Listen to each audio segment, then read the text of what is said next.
attention, please? May I have your attention, please? Shabbat Shalom, everyone. I am son of Yisrayl, your son Hawkins. I'd like you to serve you forever as a priest starting very soon.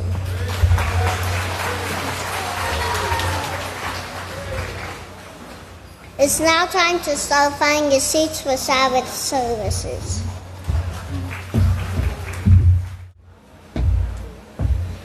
May I have your attention, please? May I have your attention, please? Shabbat Shalom, everyone. My name is Son of Yisrayl, Buffalo Bill, and I would like to serve you as a priest starting very soon. It's a privilege and honor to present the sons and daughters of Yisrayl now entering the sanctuary. Now I'd like to present our first speaker, son of Yisrayl, Odiah Hawkins.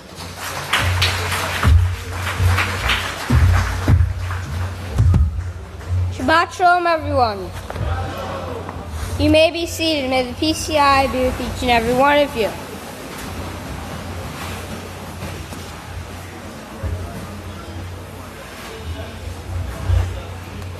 Now today my topic is a choice. Yahweh has given us all a choice. Yahweh lets us know clearly that we must, I repeat, we must make a choice. In Deuteronomy 30, verse 15, and it says, "See, I have set before you life by righteousness and death by destruction." Yahweh set before us life by righteousness and death by destruction. In Matthew 27, verse 17 and 20,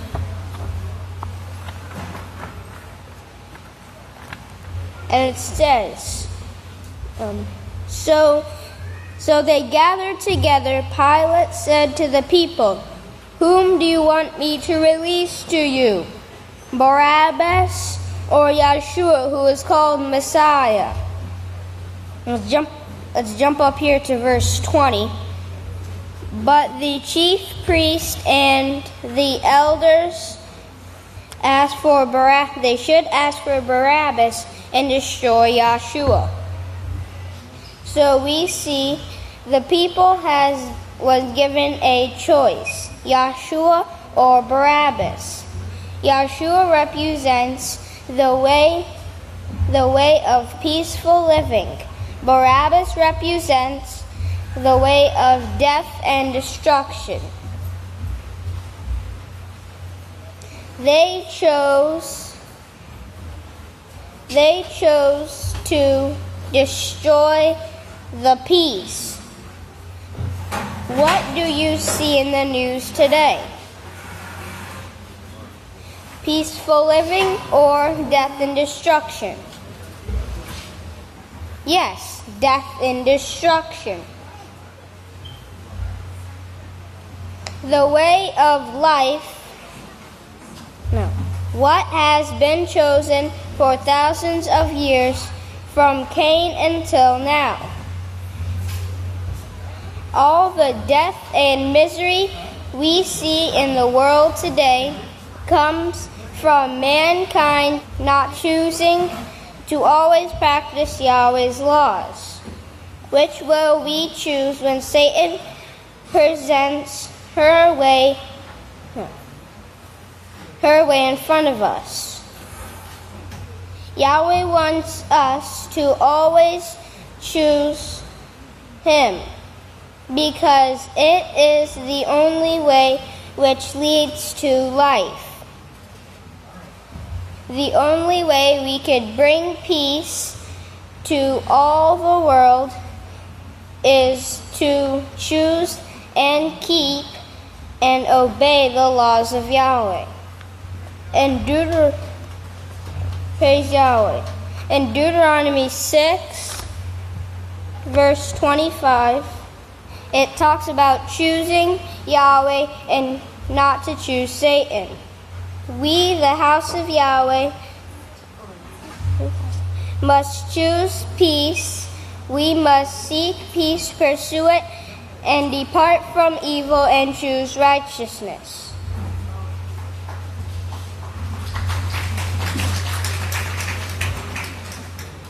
We must truly prove to Yahweh that we love Him and we love one another as ourselves.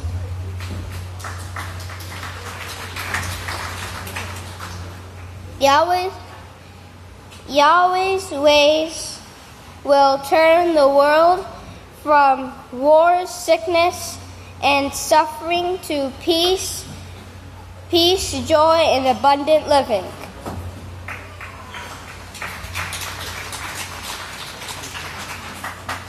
In conclusion, we need to keep in mind decisions can keep us out of the kingdom of Yahweh. There will be weeping and gnashing of teeth, or choose can bring us to peace, joy, love, and abundant living. And with that, if you all please stand.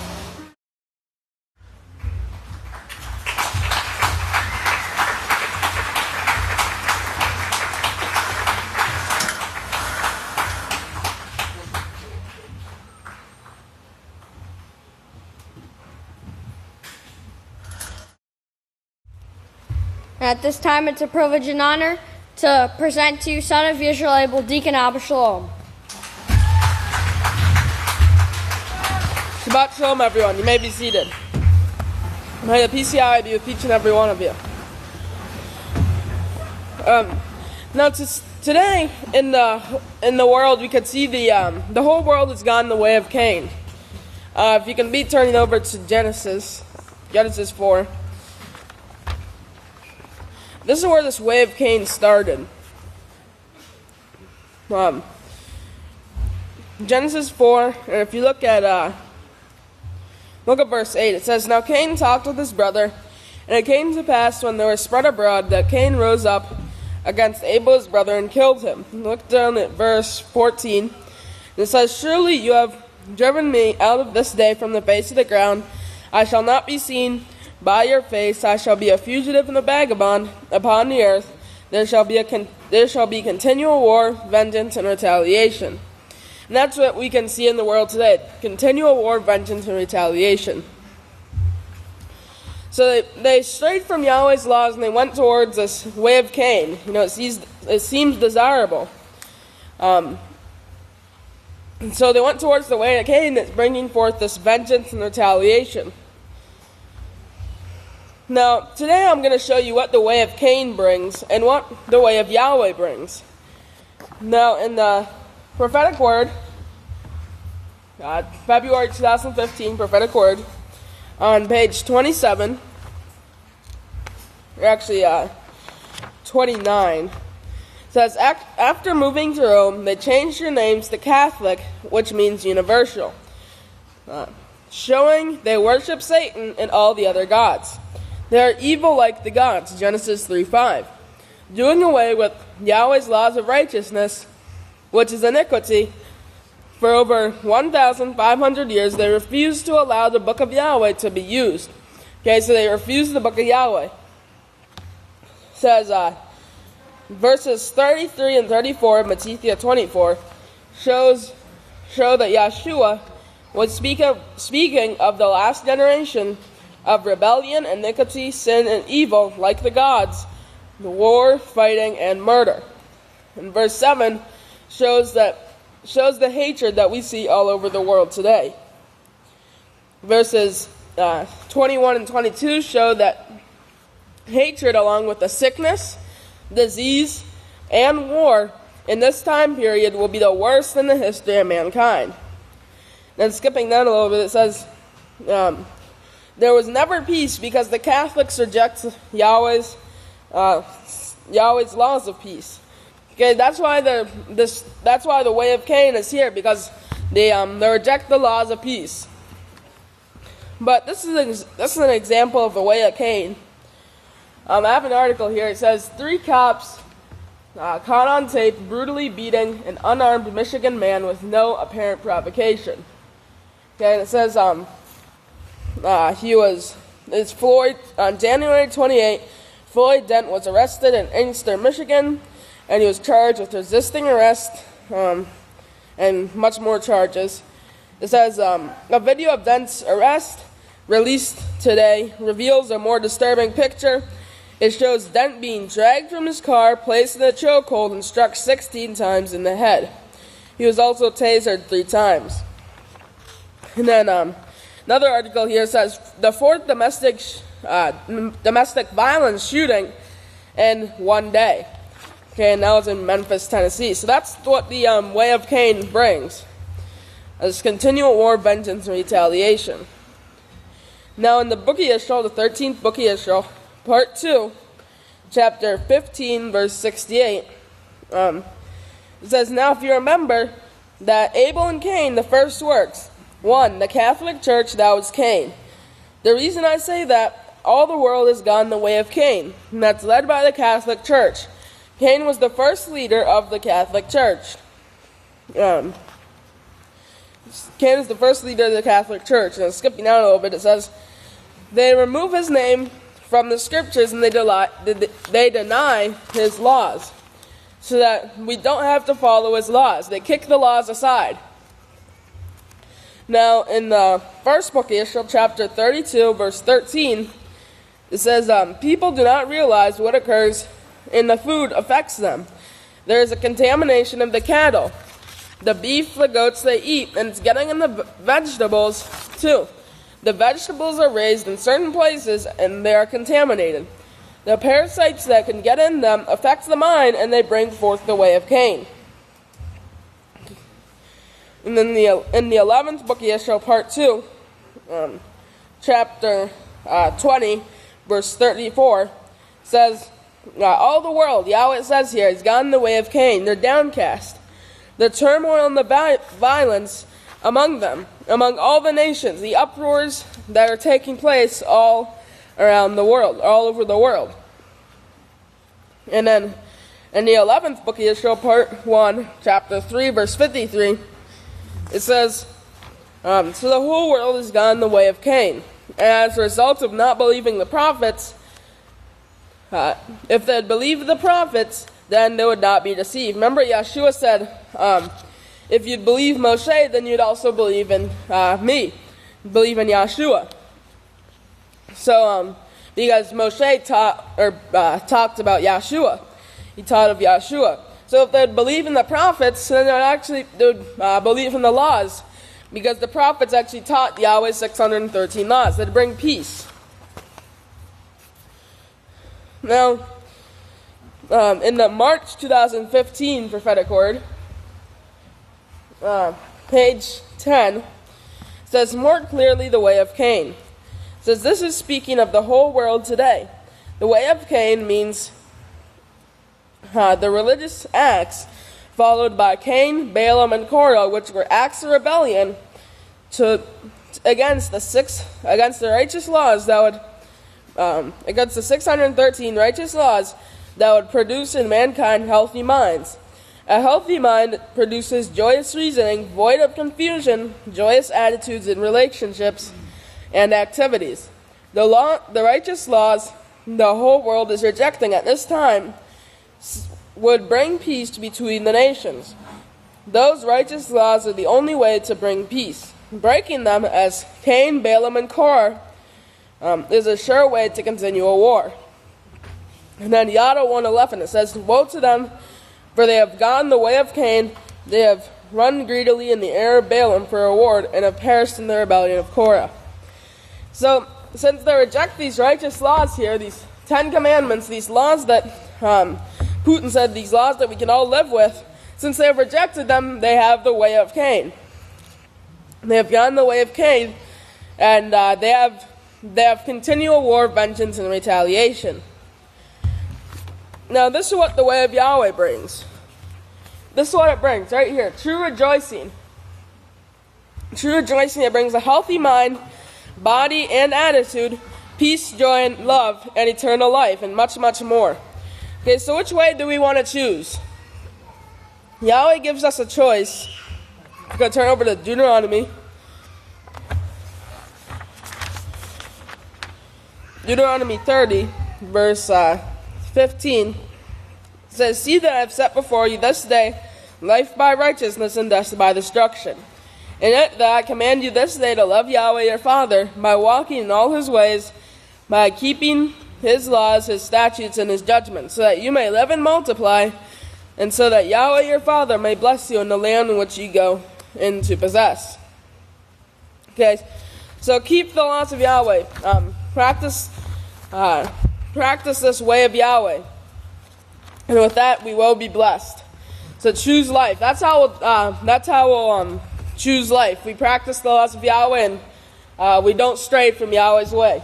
With that, I'll turn it over to the next speaker. If you all stand, Son of Yisrayl, Dikat Yisrayl. Shalom, everyone. Please be seated. For our news lineup for today, the first one that we have is a chlamydia outbreak in a Texas high school. Now, in the video, they try to blame it on teaching abstinence, but you got to remember that they're trying to make teaching abstinence look bad.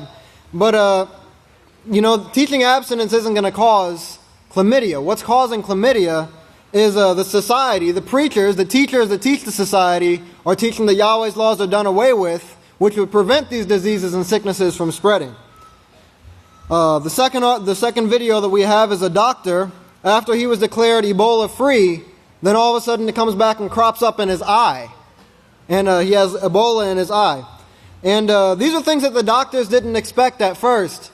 But now they're starting to see, that these things can mutate and do different things. Maybe they should start looking in the brain for this Ebola and see what it's doing in the brain, because that seems to be where all the diseases are going to cause confusion in the mind.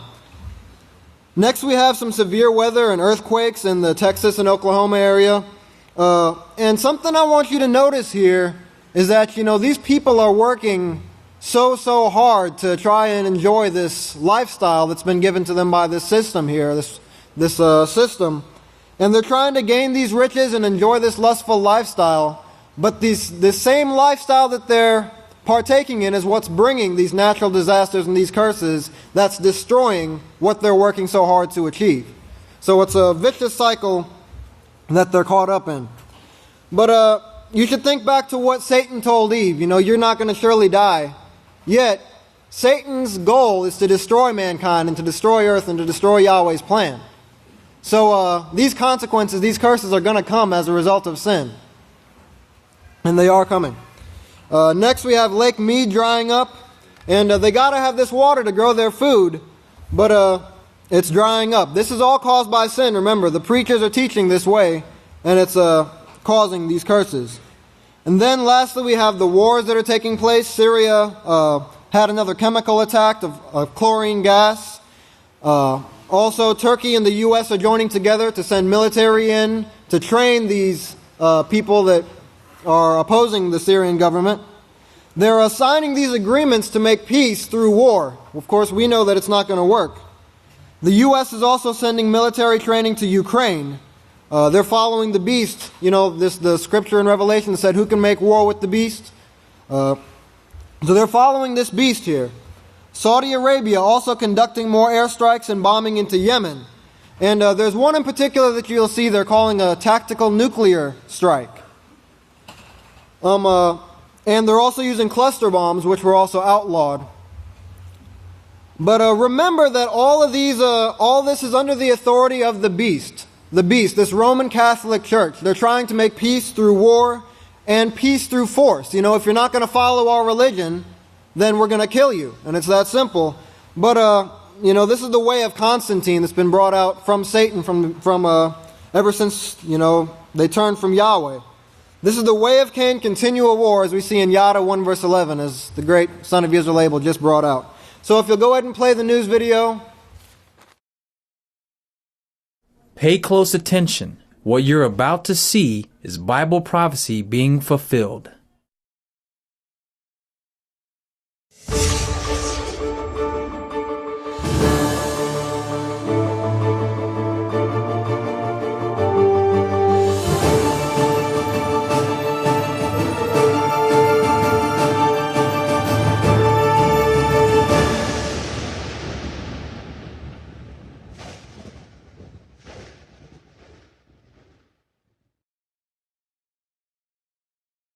Welcome to another edition of YPN News, bringing you news as it relates to Bible prophecy and foretold by Yisrayl Hawkins. Well, we have quite a few interesting articles today, Jeff, but we're going to start it off at first with a school in West Texas. About 1 in 15 students at Crane High School in West Texas tested positive for chlamydia. School officials sent letters home to junior high and high school students to let them know about the 20 cases that they found in the high school's 300 student population. And oddly enough, Jeff, that school also boasts an abstinence-only program that officials say appeared to not be working. Well, it seems like they could insert some character education in there to fill those gaps, and I'm sure they see some better results. Absolutely. Well, if you remember, we brought you a report on several Ebola cases from last year. Now, one of those was a doctor who contracted the disease in September and was given the all clear after being treated at Emory University. But now he's back in the hospital with Ebola teeming inside his eye. Now, in fact, the doctor's two blue eyes have since changed to blue and green, the infected eye turning green. Now, the doctor said it felt almost personal that the virus could be in my eye without me knowing it. Wow. The New England Journal of Medicine reported on his condition, saying in November of 2014 he had 20/20 vision in his left eye. Within 5 days of his symptoms, his vision had deteriorated to 20/60 vision in his left eye. Other than eye trouble, he has reported symptoms of fatigue, joint and muscle pain, and deteriorating hearing. Other survivors of West Africa are reporting the same symptoms, including complete hearing loss and loss of vision as well. So it looks like something that is obviously staying in the body for quite some time. Well, Zach Model is thankful to have his life as a trip to the Gulf turned into a nightmare. Now, he had a little cut on his foot when he was at the beach, and he said, water just splashed over my foot, and I didn't think anything about it. Well, he later noticed that his foot was a little irritated and had a red spot. Now, 12 hours later, the pain was so intense, he checked himself into the hospital. He continued, by the time I got from downstairs to the operating room, there were giant blood blisters on my foot. After 7 surgeries and, of course, an amputation of his leg, Zach, an avid carpenter and motorcyclist, had to find a new profession and hobby. He never thought just a few steps in the Gulf would change his life. Well, the state of Texas is the latest place to suffer from the damaging weather, as a system brought damaging hail and over a dozen tornadoes. A baseball-sized hail and hail in such abundance that it accumulated on the roadways, making it look like it had snowed. Now, the National Weather Service reported that at least 19 tornadoes were reported, with much of the destruction occurring at night, so it wasn't noticed until daylight that the amount and the severity of the destruction to the homes and other structures was revealed then, and they also had some of flash flooding went along with the storms in some areas. It's been extremely difficult to know about at night, especially with power outages and everything taking place. And so far, there were no injuries to report, but the storms did leave over 11,000 people without power. Well, Texas wasn't the only place to experience rough weather. Areas in Oklahoma had tornadoes that ripped a path of destruction in a once quiet community, destroying mobile home parks and killing one person. As we continue with disastrous weather, a little town of Venus, Texas, experienced a 4.0 magnitude earthquake. Residents say the experience was scary as the earth moved under their feet and things shook inside of buildings and on shelves. One resident of Venus, Bill Searcy, says he believes it's all because of the fracking that's taking place in the area. Now, the chair of Geological Services, Brian Stump, issued a warning saying we all need to think about the possibility of larger earthquakes in the region. Residents say companies are continuing to frack, so what can we do? They, referring to the earthquakes, are just going to keep coming. Yeah, sounds like that's a warning because it's not going to be letting up anytime soon. Well, SMU researchers say that fracking is the cause of a recent earthquake also that took place in Tarrant County, city of Azle. And, of course, that's around the Dallas area in Texas. So basically we're seeing an increase of these number of earthquakes taking place in areas where they hadn't experienced anything like this before. Well, looking again to the ongoing drought in California, Lake Mead appears to be nearing a breaking point as the snowpack in the Colorado mountains are at a very low. Now, the 50 million or so acre-feet of storage capacity that's typical between Lake Mead and Powell, when they're at full capacity, is rapidly diminishing, and the state of Nevada says it can't do anything to help. Now, today, those reservoirs are a quarter capacity, and experts say that it's a pretty scary situation. Oh, yeah, considering how much we depend on water, we need it for survival, for food, for agriculture, and everything. And currently, Lake Mead is down 140 feet below normal. The impact of climate change is going to play itself out in the water arena, some say. And, Jeff, experts and activists and climate change advocates are saying that to simply ignore this and turn our heads and say that climate change isn't going to affect us, they say that's just insanity. Well, speaking of insanity, the insanity of war has taken an interesting turn this week after a U.S.-led coalition publicly announced its intentions to train and arm Syrian rebels. Now, YPN's Larry McGee has our story on the announcement that many suspect has been the truth all along. Larry, what is the government saying with respect to their intentions in this situation?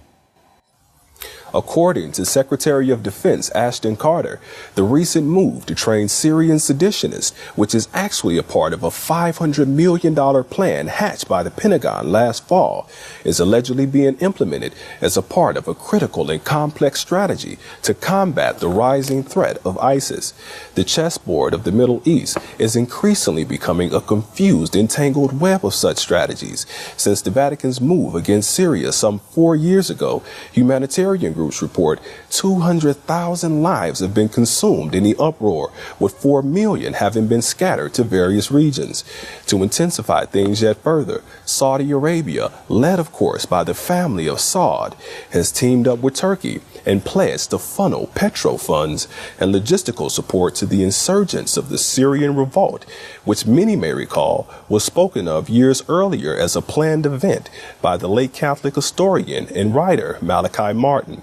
The ancient nation of Turkey, recipient of a personal papal visit in the latter part of 2014, is also in cahoots with the chief of the nations to both train and arm Syrian insurrectionists. The Turkish foreign ministry spokesman says negotiations between the two nations have been concluded and efforts could start as soon as this coming month. It is the American intention to train approximately 5,000 insurrectionists over a 3-year time period, and both Qatar and Saudi Arabia have publicly offered to host training sites. In Syria itself, video is now circulating of Syrian citizens in anguish and torment following what is reported to have been a chemical weapons attack. Syrian hospital staff report that at around 8:45, there was the unmistakable noise of helicopters. Staff reports that they didn't hear an explosion, but right afterwards, they started receiving cases.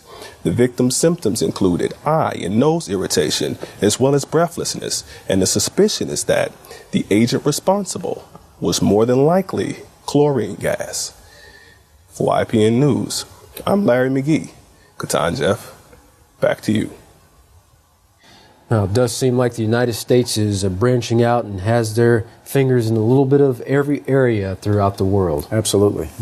Well, the U.S. 173rd Airborne Brigade has returned to Ukraine. The elite U.S. military unit was in the country back in September when they trained Ukrainian forces during some international drills. The goals of the 173rd are to instruct Ukrainian forces by both sharing experience in medical aid and combat skills. Well, Kiev Army officials are stressing the U.S. brigade is here strictly for training purposes.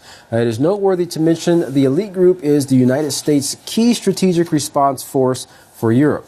Over the course of the last year, they have trained units in Poland, Baltics, and Hungary as well. Historically speaking, the 173rd Airborne Division was formed during World War II and is best known for its mission in Vietnam in 1965. They have also fought in the more recent wars of Afghanistan and Iraq.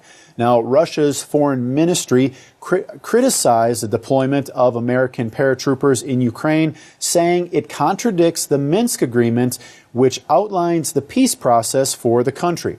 Tony Robinson, an international affairs journalist, says the U.S. military is trying to stir up trouble there. Well, Yemeni medical workers held a rally to urge a lift of the blockade imposed by Saudi Arabia, so medical supplies as well as other necessities could be brought in. The rally was held in front of the Nations office in the capital of Sana'a, and one worker explained their plight.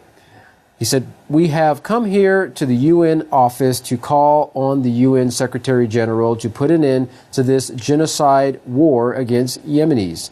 Many patients die at the hospital because of fuel shortage. That has stopped kidney dialysis, emergency rooms, and stopped the supply of basic medicines." Yemen's National Commission for Documentation of Saudi Arabia's atrocities has revealed new details about the violence against civilians committed by Saudi Arabia in cities like Sado and Aden, calling them war crimes. In a recent press conference, the Commission called on the international community to put an end to the indiscriminate air bombardment, including the use of banned weapons like cluster bombs. Yemen's army officials also warned Saudi Arabia against further intervention into its affairs and attempts to cause division. Yemen is experiencing growing anger towards the Saudi monarchy following what the people there describe as an unlawful war, one that has resulted in the deaths of almost 3,000 civilians, including women and children. Riyadh has been accused of war crimes by political observers as well, pointing out that they are conducting unlawful airstrikes against civilians. And as was earlier mentioned, the ongoing aerial and sea blockades has made life in Yemen for the people there unbearable and has resulted in the deaths of dozens of patients at the hospitals. Well, Human Rights Watch published a report on their website showing credible evidence that the Saudi-led coalition has used cluster bombs during its airstrikes on Yemen. These cluster bombs were banned from use by an international treaty in 2008 due to them being particularly dangerous to civilians. The organization commented on the weapon, saying a cluster munition attack disperses small bombs or submunitions over a large area, and if there are civilians in that area, they will likely get killed and injured. Now, they often fail to explode, so they become basically landmines that pose also a threat to civilians should they come across them. Wow. Well, some reports indicate 3 to 4 dozen civilians being killed by these bombs, but not one Houthi rebel. It is still unclear or uncertain why such weapons are even being used. Now, in a recent attack, Saudi forces led a bombing campaign over Sana'a, Yemen's capital. One of the targets was Sana'a's only airport. One passenger jet sitting on the runway was hit. While no one was on the plane at the time, it was, however, destroyed. The attack was an effort to stop an Iranian jet from landing. Tehran reported the plane was carrying medical supplies but was forced to turn back from the Yemeni capital. Further north in the province of Sado, Sado, more airstrikes were conducted on several villages. Now, this is the 9th time the Sado province has been attacked by Saudi fighter jets. Local Yemeni sources have reported the warplanes have completely destroyed the communication infrastructure in the province. Riyadh has also carried out airstrikes against regions in Jav province, which neighbors Sado. There have been over 2,300 airstrikes since March 26, causing the deaths of over 3,000 civilians, as we mentioned earlier. Yeah, that's very sad. Well, continuing on with those airstrikes, why don't you take a look at this video that we're going to show you, and this is what some believe to be a tactical nuclear airstrike or tactical nuclear airstrikes in that area of Yemen. Take a look at this.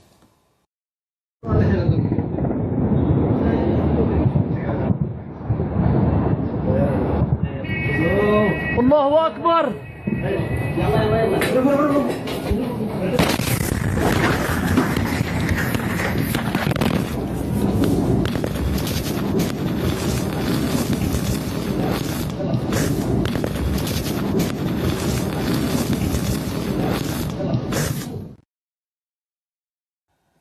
Wow. Well, as you can see there, Katan having a little mushroom cloud and everything. All right.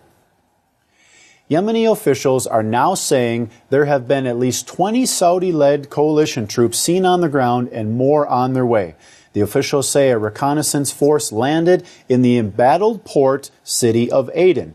However, Saudi Arabia is denying any kind of ground operation, saying the troops are in fact locals.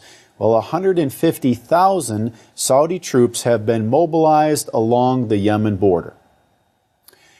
Iraq, Afghanistan, Pakistan, Libya, Syria, and now Yemen have all seen and experienced the devastating effects of war, and this is just to name a few. No one is left untouched when nations choose to fight it out instead of work it out.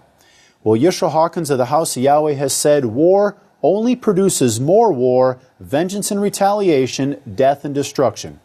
With the increase in knowledge for this last generation, mankind can actually wipe out all life and make the earth uninhabitable. Well, just as the nuclear destruction is prophesied, so is one place of protection.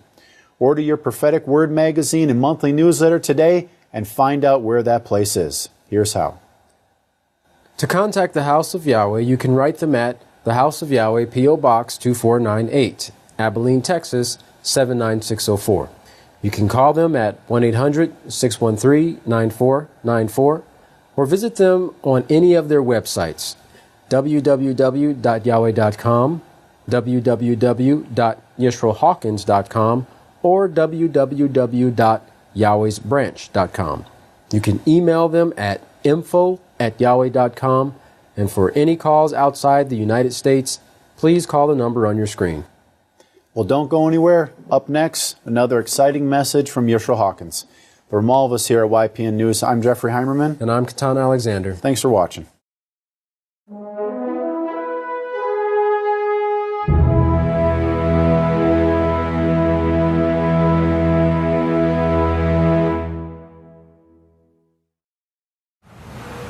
Shalom once again.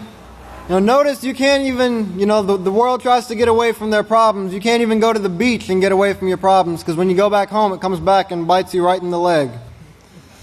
But the whole reason that we have a lawless society is because the teachers, they teach that the laws are done away with. And the only way to peace, if these laws were taught, and they have to be learned from the one sent, the only authorized teacher in these last days, and then we can go out and teach what we've learned. That's the only way that we can have peace. Praise Yahweh. Praise Yahweh.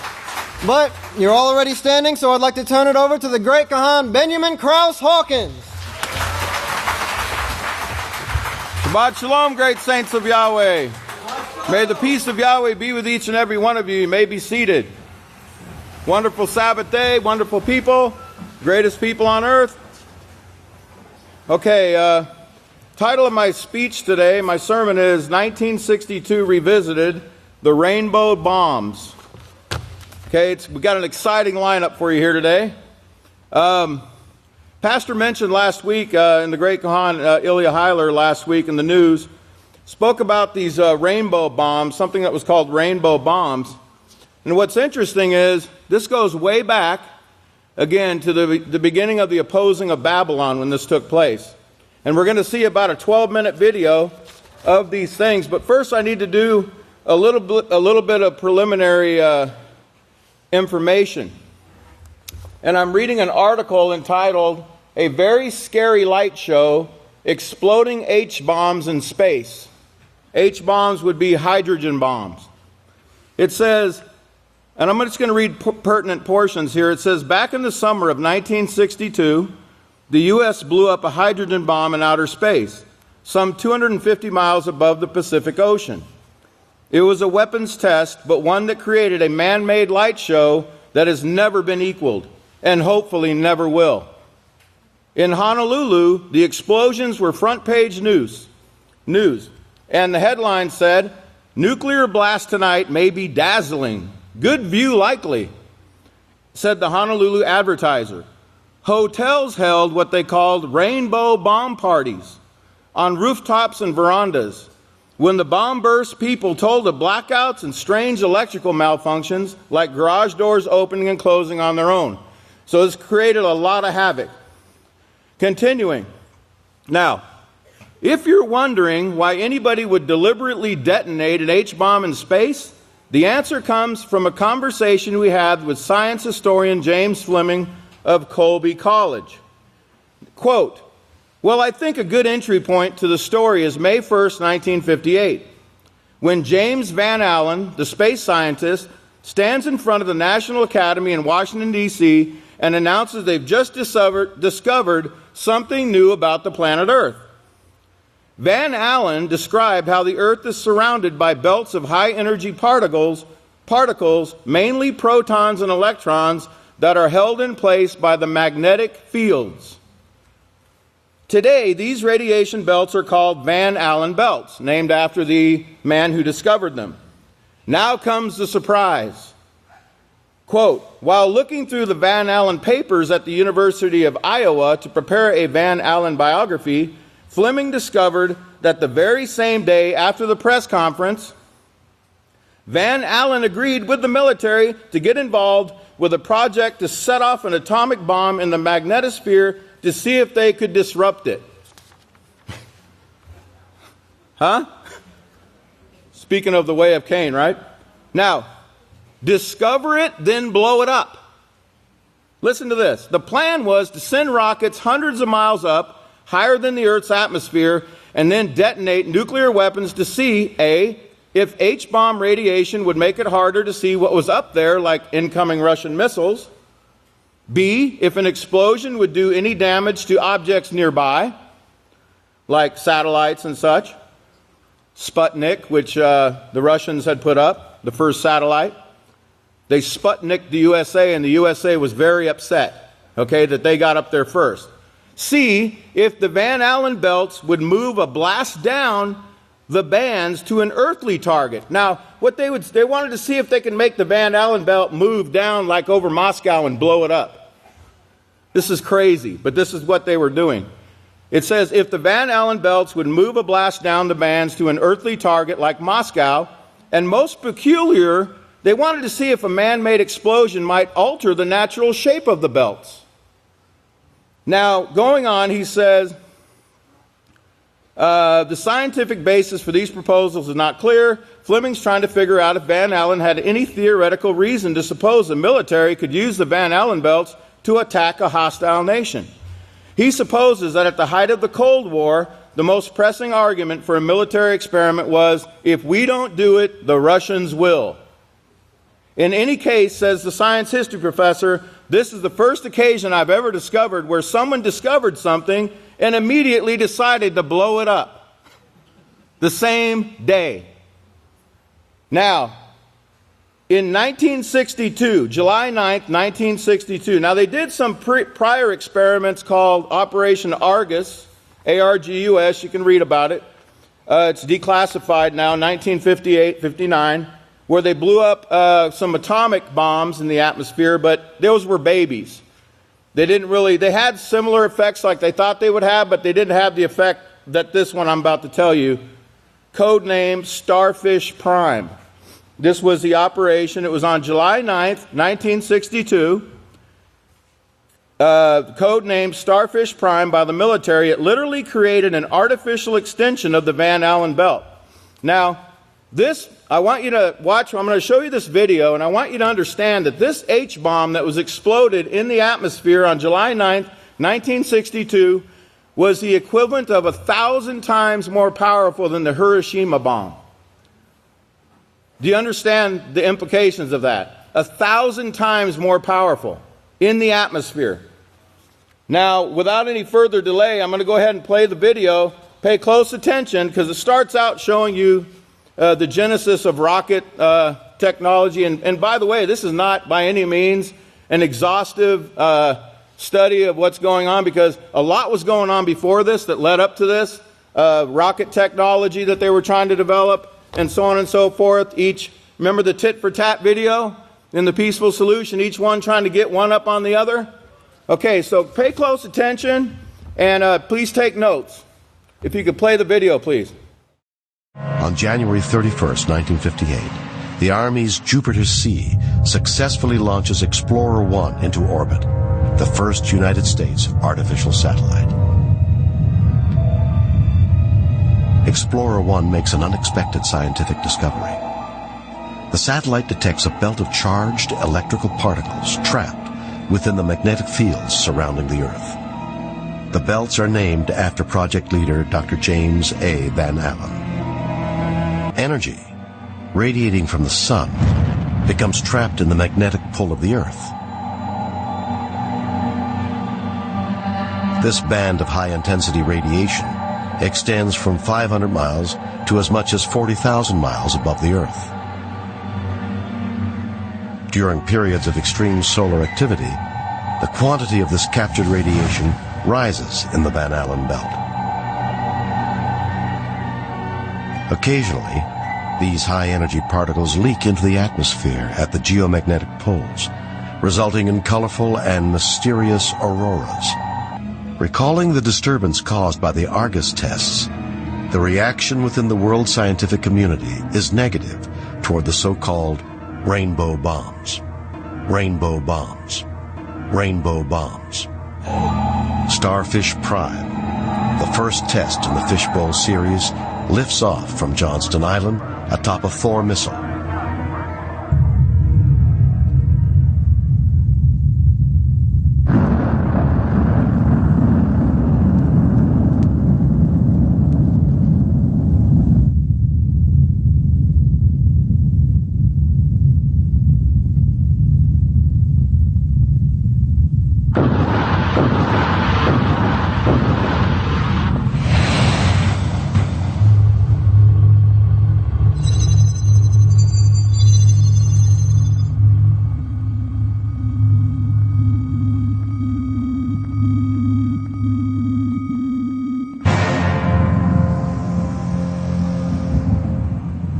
Reaching an altitude over 5 times higher than Teak in 1958, the Starfish Fireball enters the Van Allen belt, igniting a violent auroral display.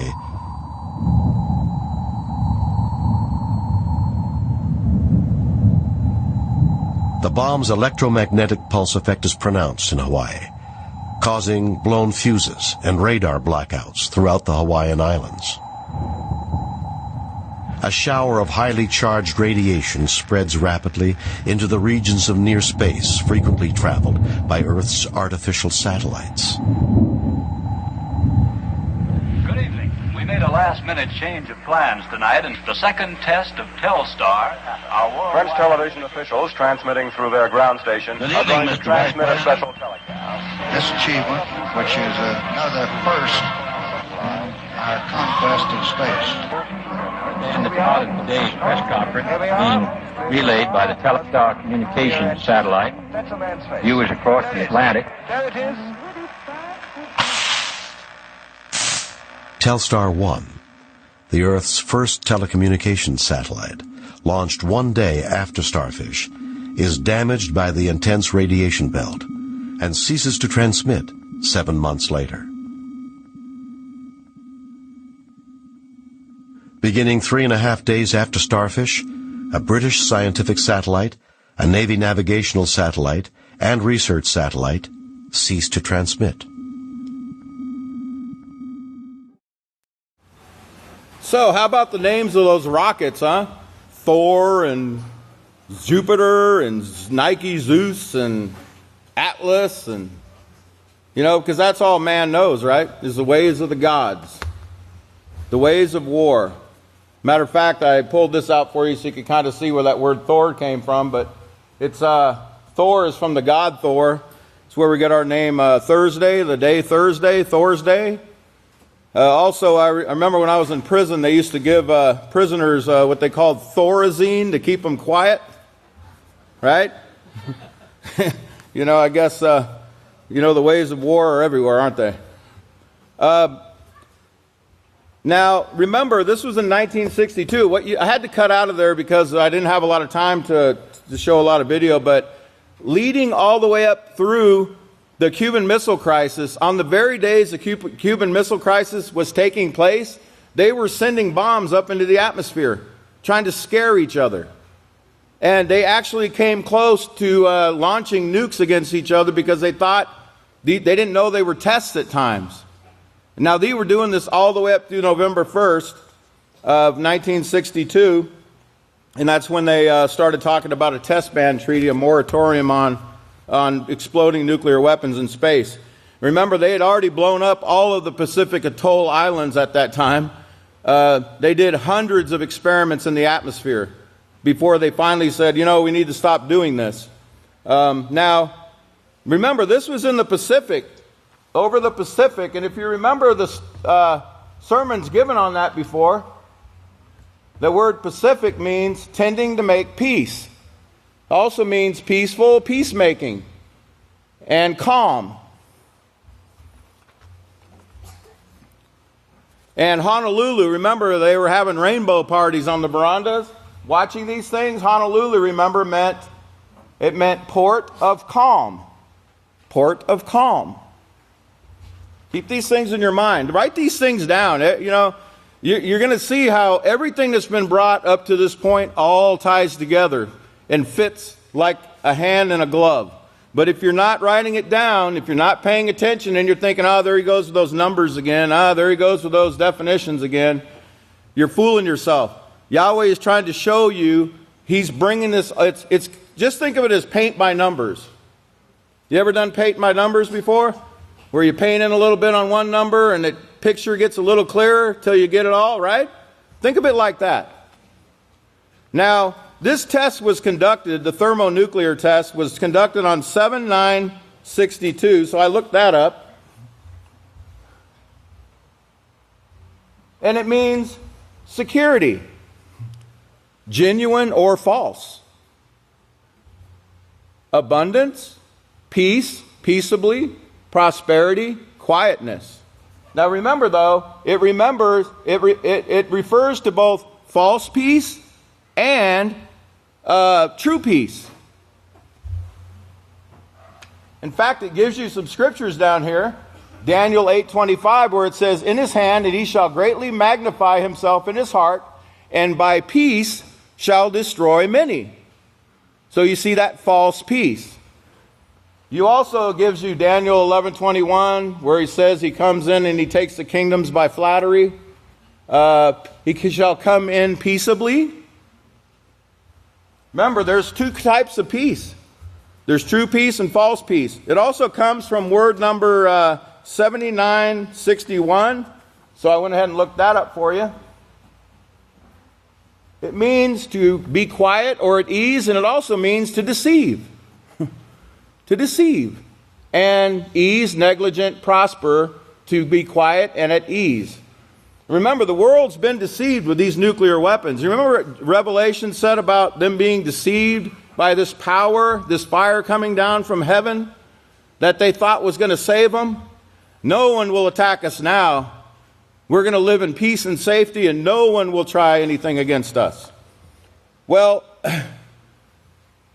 this article, it's called The Nuclear Rainbow Bomb Parties of 1962, and it's by a man named Andrew Hanley, and it was written on Monday, June 16, 2014.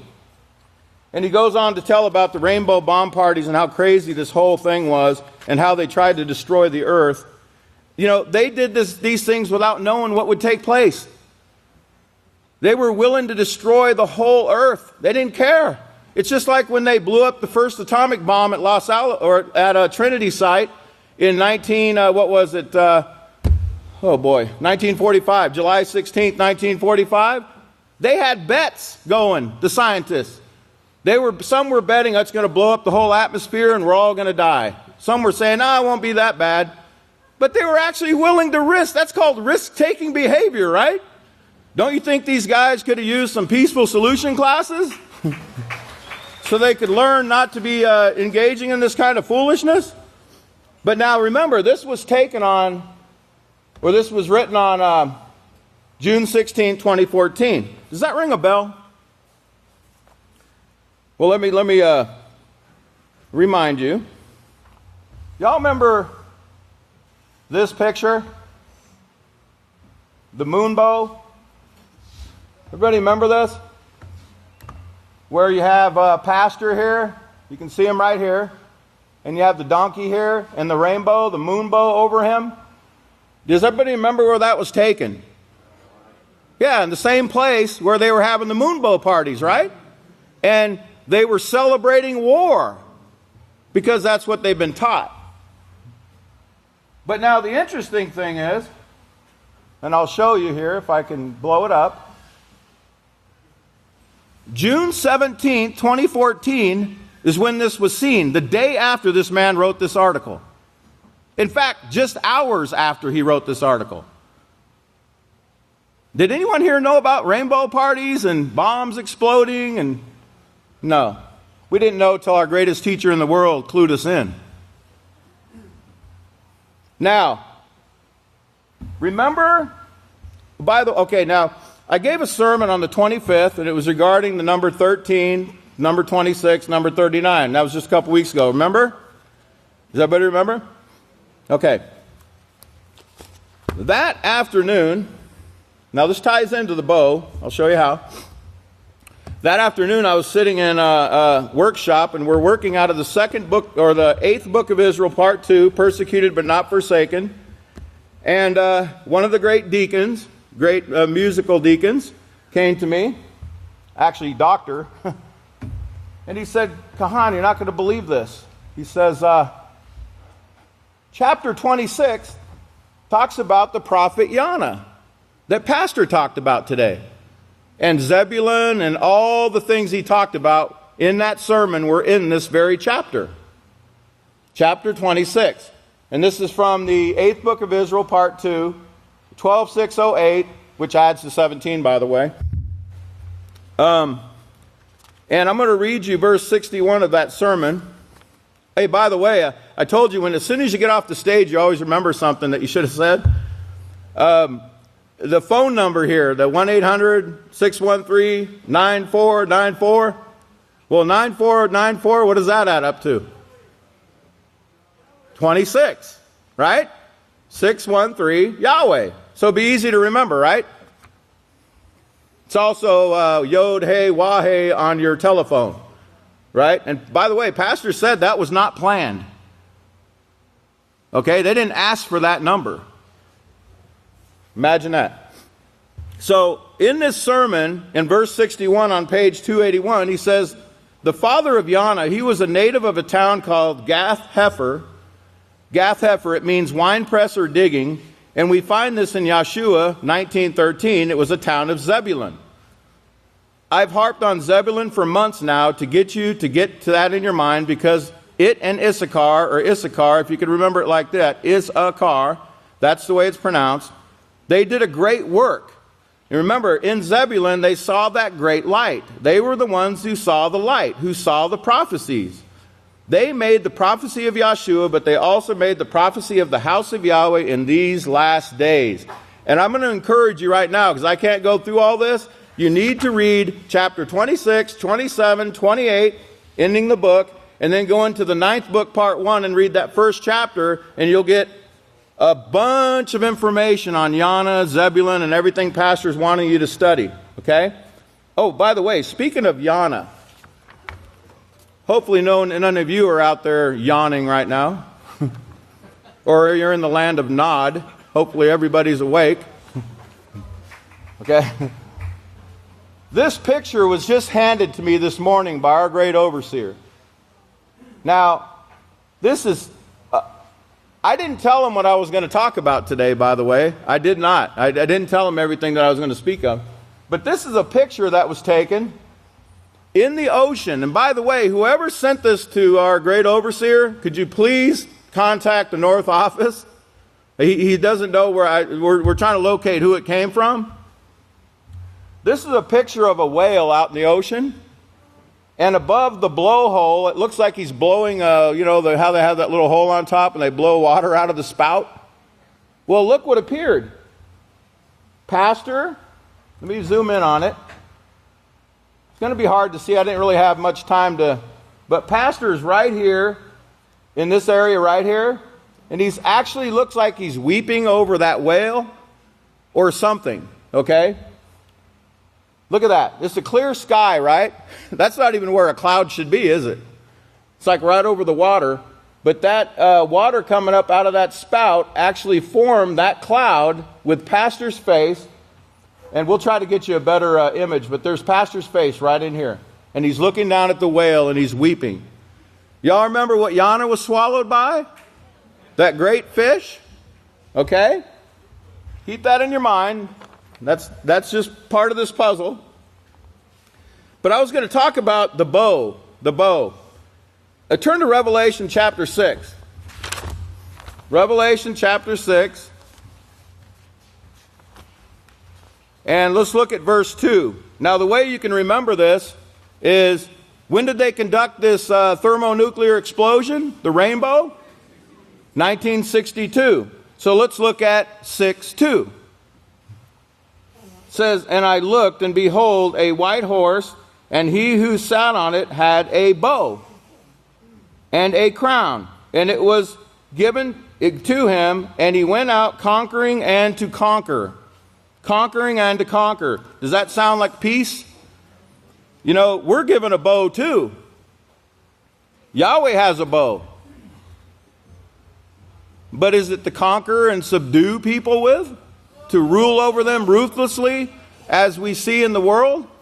Oh no. You know, this is something different. I want to show you, you remember the number 512? By the way, today's the 34th Omar, that's 17 times 2, right? 3 more days till the 37th. It will be 512. Remember Revelation 512, power. Here is the definition of the word 512. It's El Kushi, and it means Elkashite, and it's only used one time in all your holy scriptures, in Nehemiah 1:1. So let's turn over there real quick. Nehemiah 1:1.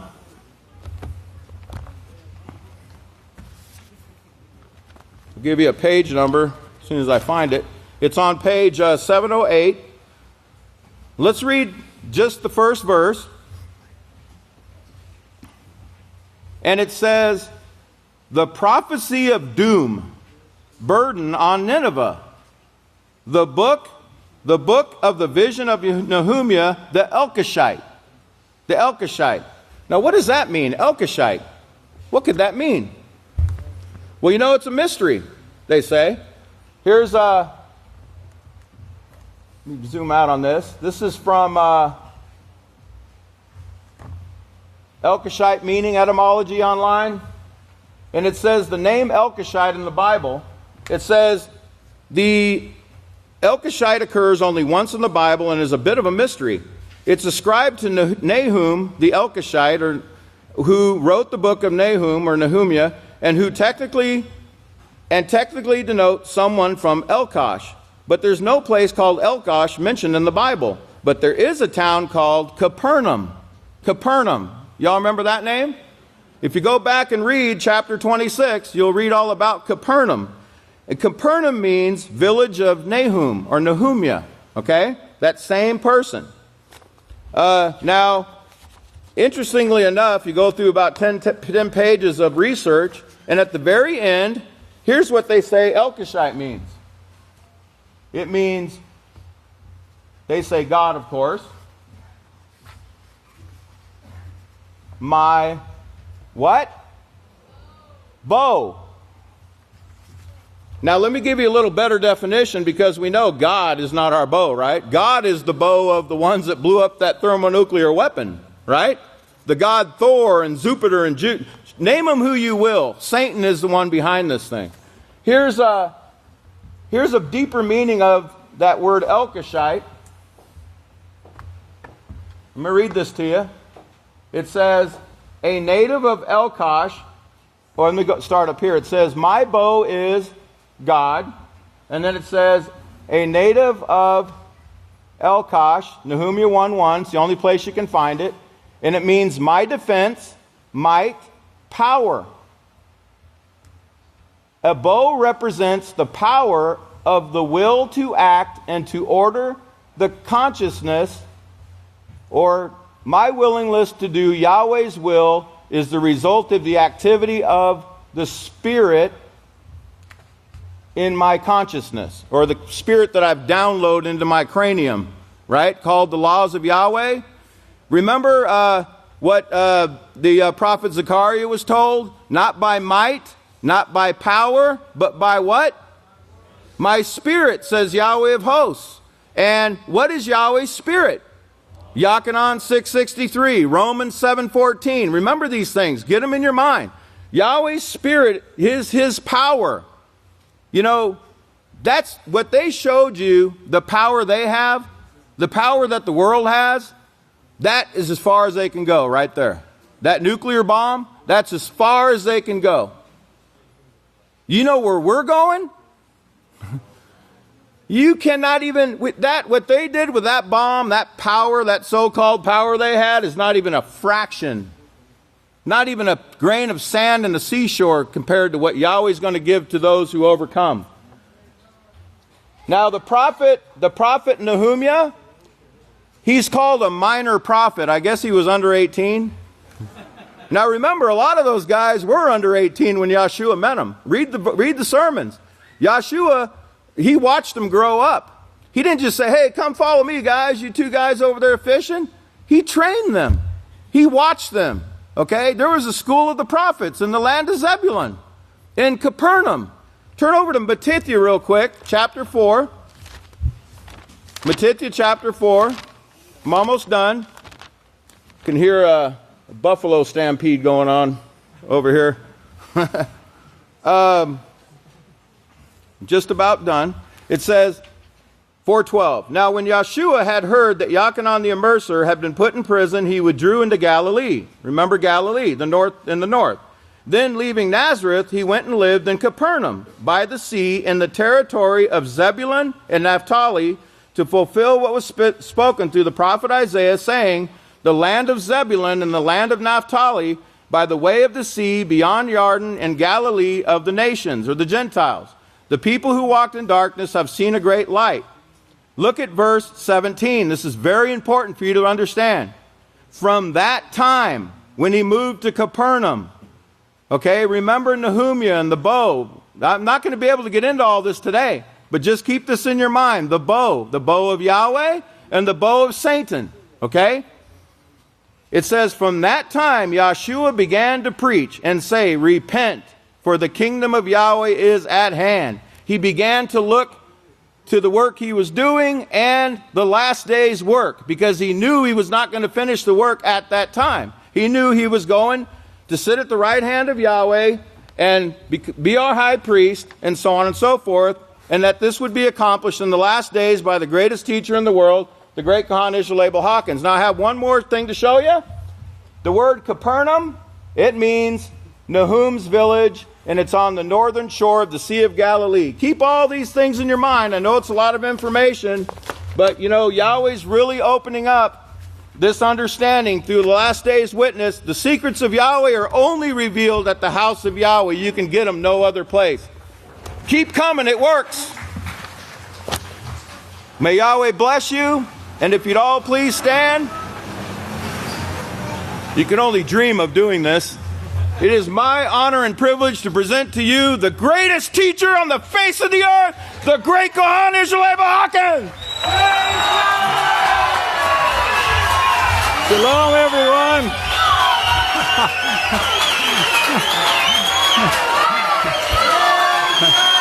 We got a beautiful crowd here today. Beautiful.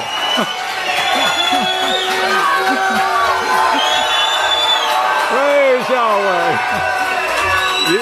You may be seated.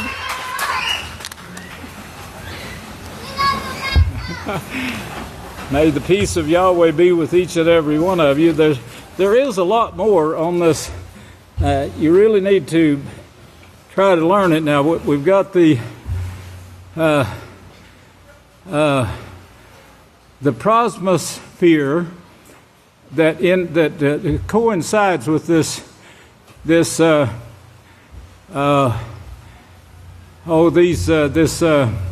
rainbow bomb thing that they're calling it.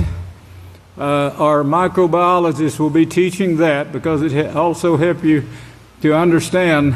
If you remember Star Trek, I hate to call your attention to this, but those boys did do some studying about the atmosphere, but they used that word, and in fact they used several of these words. But this, what they're using that rainbow bomb for, of course, is Satan's way of she's on trial, and of course what she does and what it brings, what she hopes to bring, is destruction of mankind, while she's pretending to the people that she's going to bring peace with this power of force, where this rainbow bomb, that's what it is.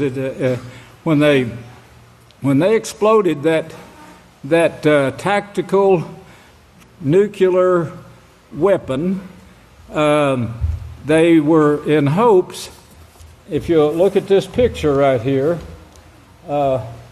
if I can get it to where you can see it. Now that's the earth on the left, and they exploded the bomb here, and they were in hopes with this, using this magnetic field that Yahweh made to protect the earth.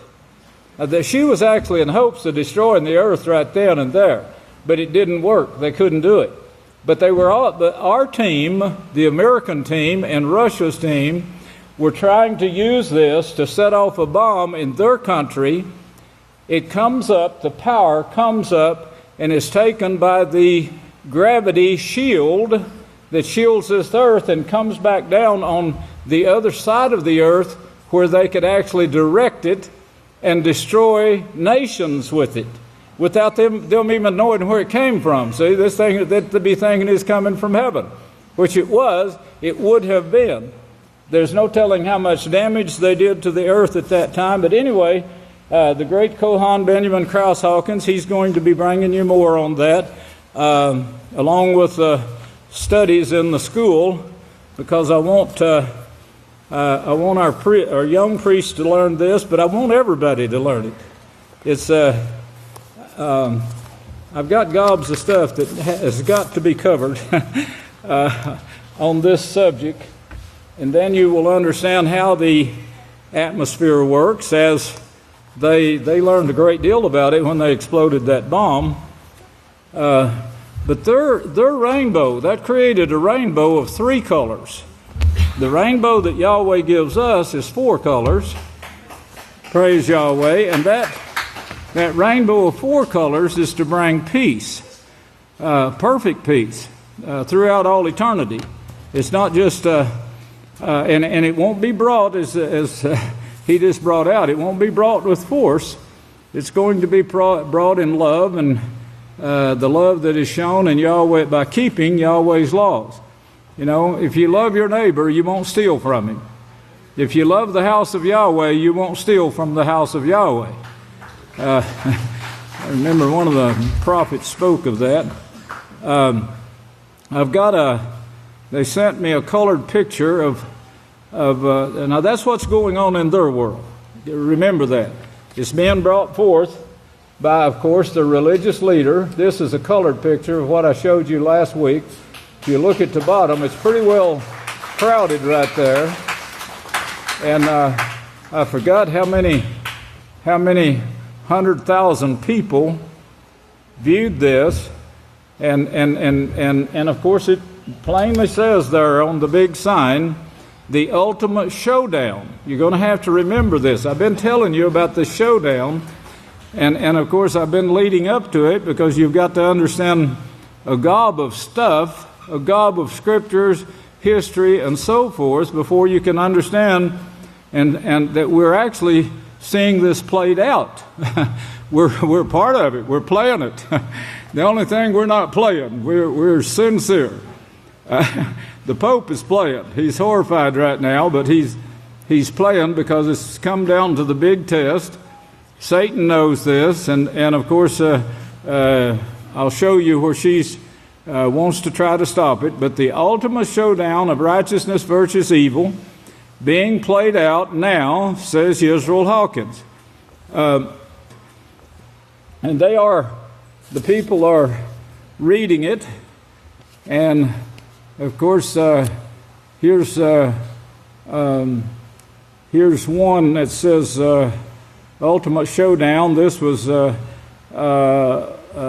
one source that brought forth 86,770 viewers, and these are big names in news. Before the news, I know you've heard that one. Almost 4 million there that this they clicked on. I don't know how much they read. Wave, that's another one from Kentucky, 1,800,000.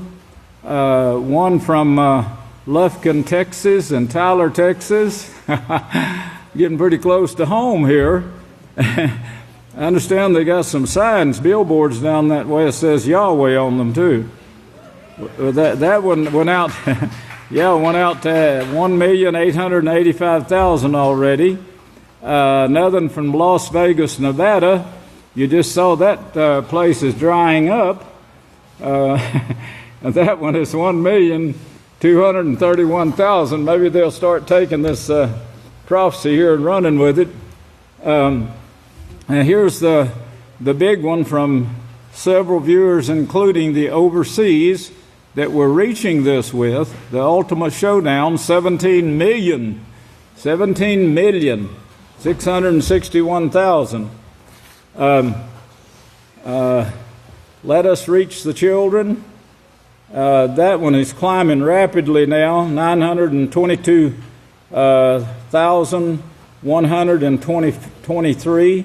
So is our mailing list. I can't believe the size of that mailing list right now. That man, huge. The Zebulon that we keep mentioning, Yana, he had to bring forth a work right there for Yahshua's sake. Yana, if you want to start studying about that along with all this other, Yana was a great priest of the House of Yahweh at that time, who actually showed Zebulon, that is the tribe of Zebulon, the light that was predicted that they would see the light, if you remember. Well, of course, Yana was the one that showed them, that taught them what we're teaching today. Yana didn't know what we know today. I don't think any of the prophets did. I don't think any of the apostles did. Yahshua didn't talk about it much, but I'm thinking he did. I know he does now because he's the one that's running the show right now, and I really fully want you to understand that because it's going on right now. Well, we've got the evil which is going on in the earth, which has always been force, and that's how they got all their members. the Roman Catholic Church. They started out in Israel as a very small group, the number one beast, a very small group, but they had an army that grew big and took over the known world at that time.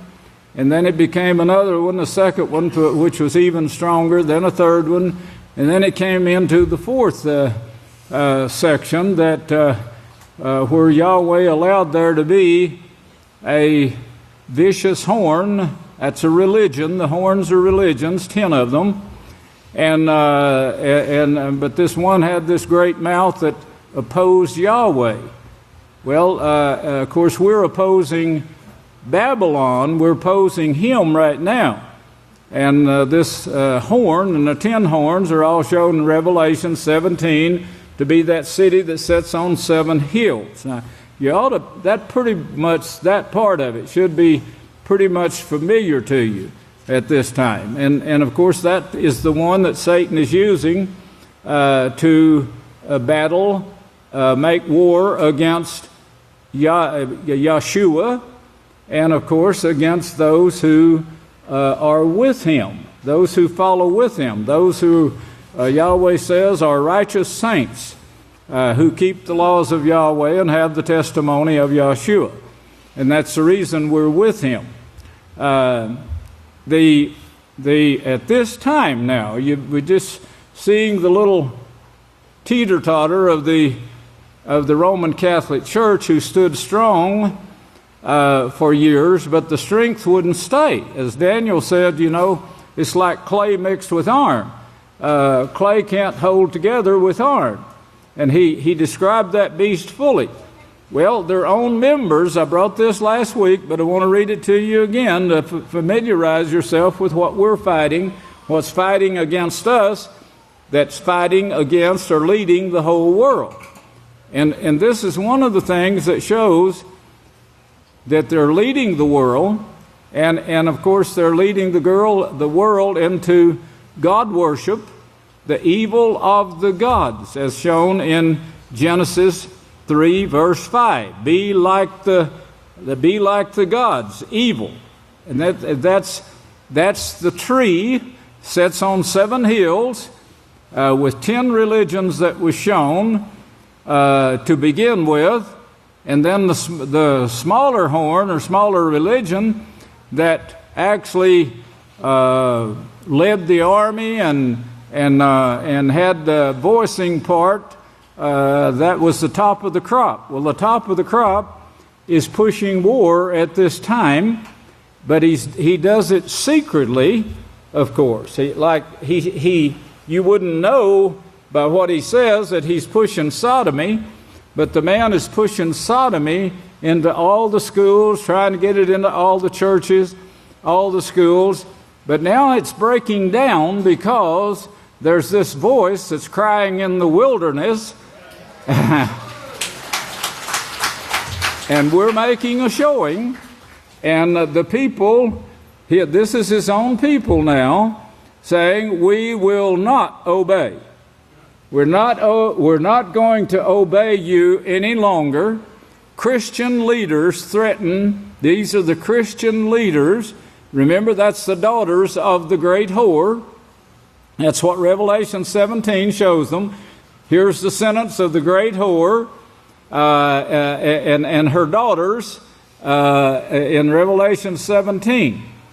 Christian leaders threaten civil disobedience if Supreme Court legalizes gay marriage.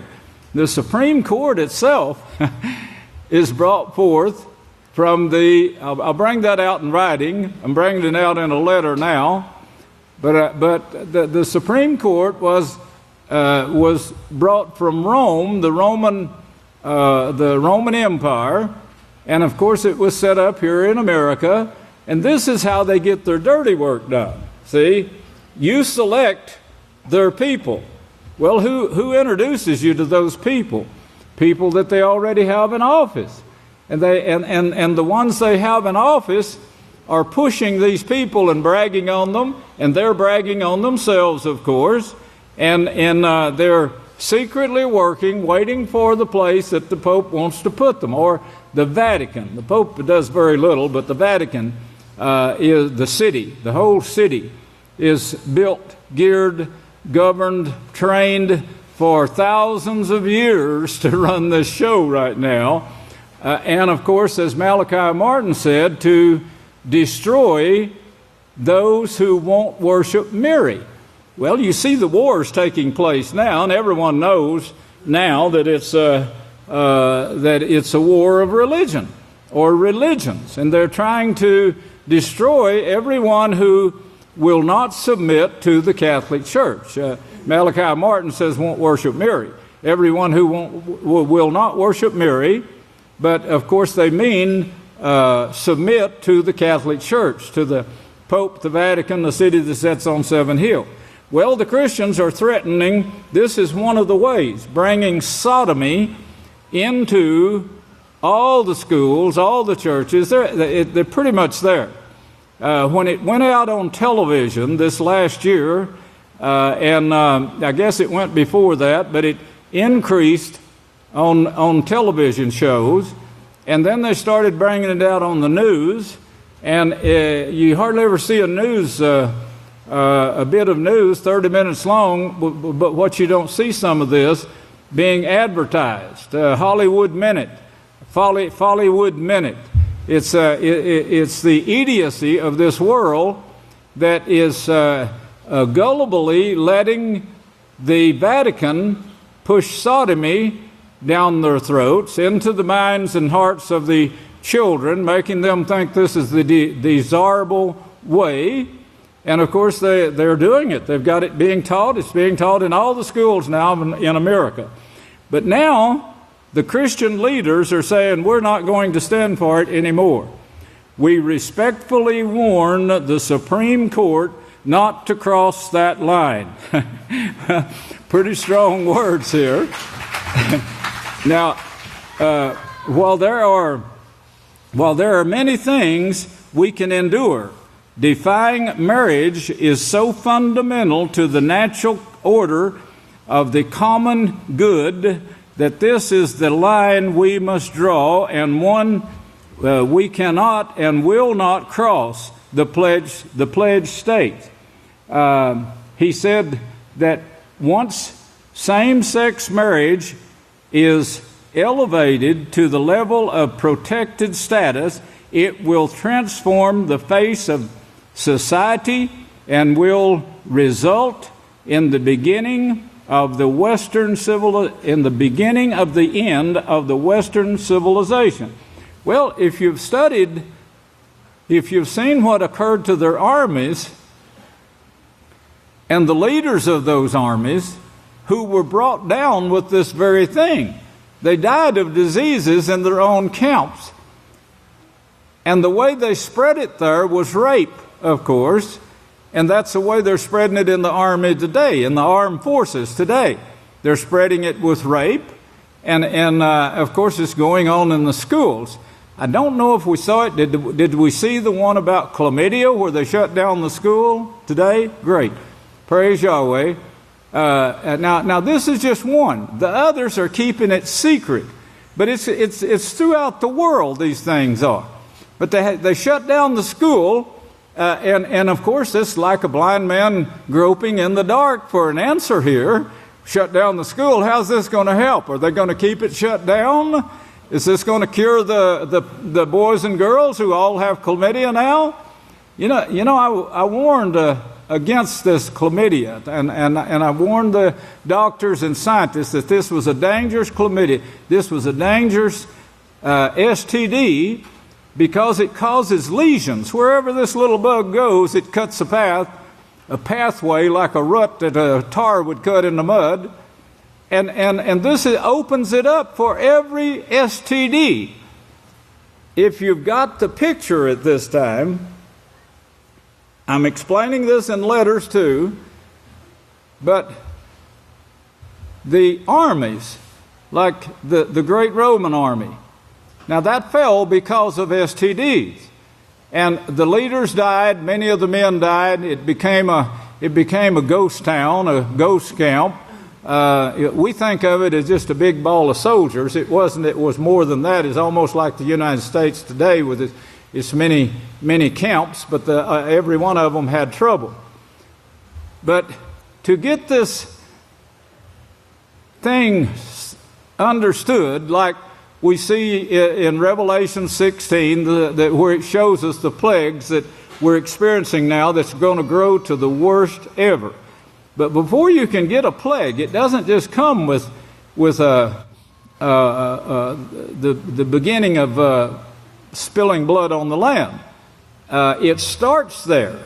But to become a plague that will kill thousands like it did in Europe in 1818, 1819, where they would sending out their wagons pulled by horses, of course, at that time. They're sending them out every day into the streets, and there was men saying, "Bring out your dead. Bring out your dead." They did it every day. And they filled the wagon with dead people that had died from this plague. This was a black plague. Another one came later, a bubonic plague. There were several came after that with that little Cystis bug. This bug did not, it wasn't something that was created instantly. It starts with eating unclean meat, and that trichina goes to work in the person's body. Now, if you add to that, say, syphilis, then you got a cross there between pork, your body's dead and crippled cells, and of course syphilis. Now, if you add to that, how many thousand STDs do they say now every year, new ones? Now, see, we're building up to where we're going to have the best ever. We're going to have the biggest whatever.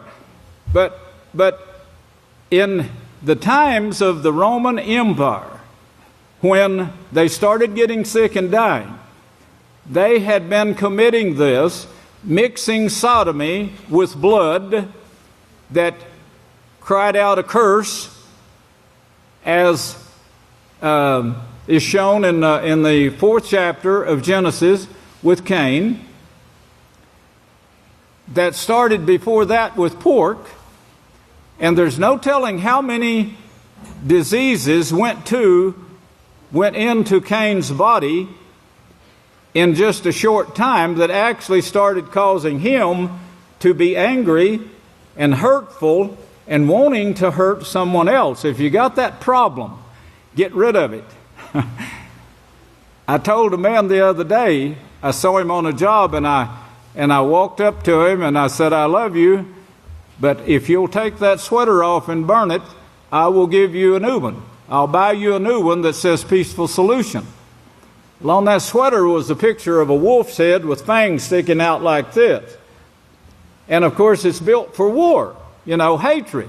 That wolf was showing the attitude of the world today. That man looks so joyful now with that new sweater. You couldn't believe the change that came over him overnight.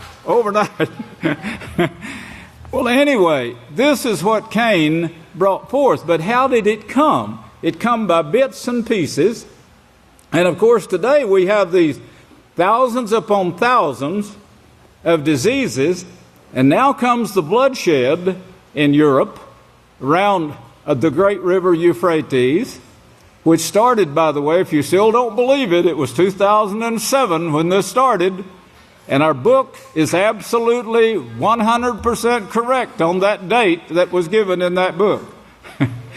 I'm bringing it out again in a letter and showing General Fallon, who single-handedly stopped the nuclear war, showing the tactical nuclear weapon, which was the first strike, on the very date given in that book.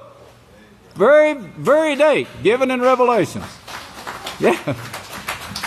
Well, it's all going to be in letter real soon and go out to all the news media to show when this war started.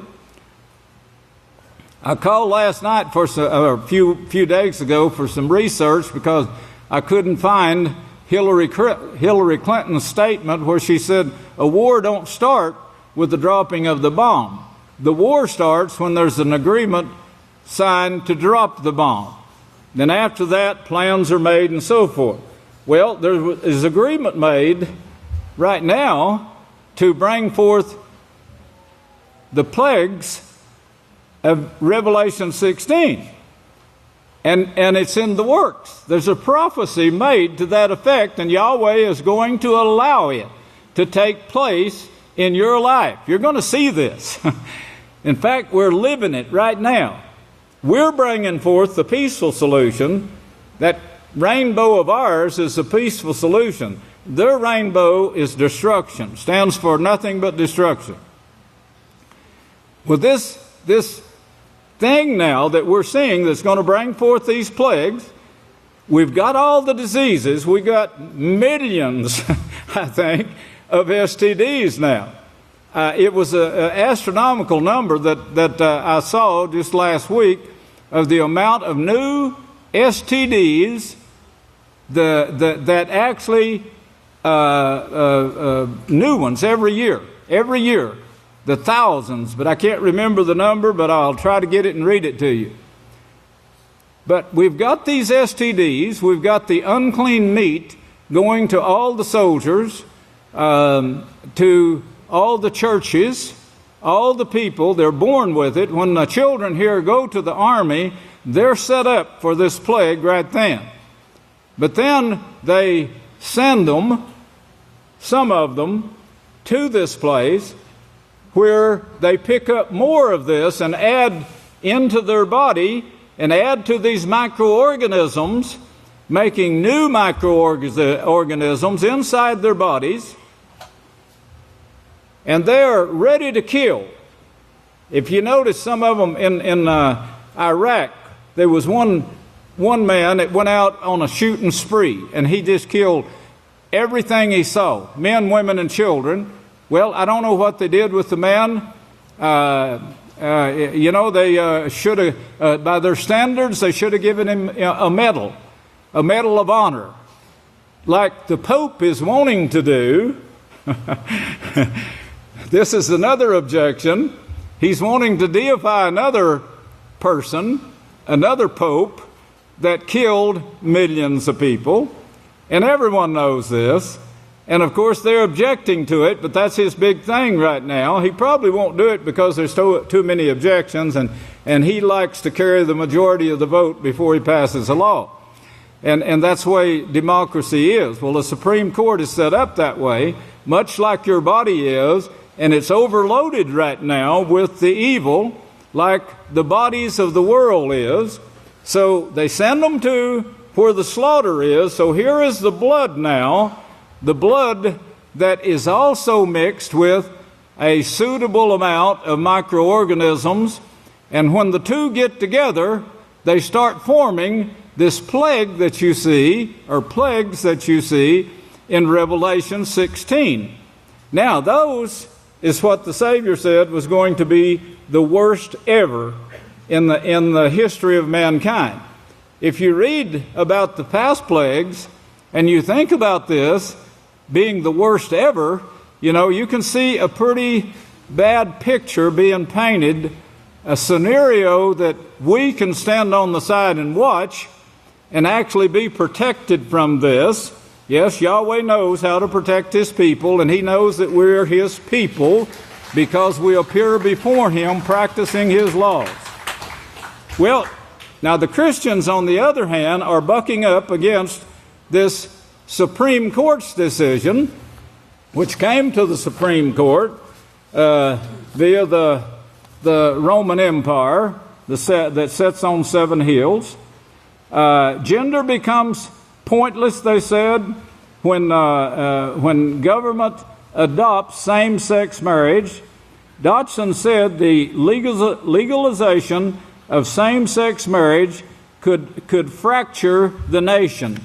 He says to declare the man and the woman who courageously signed this pledge to say we're not going to do it, did so knowing the hailstorm that is about to be unleashed.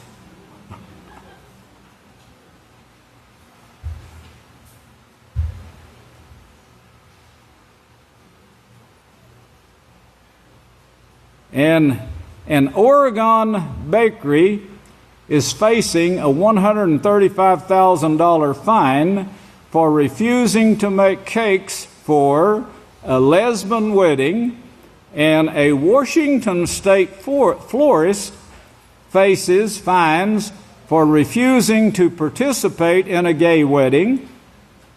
Dotson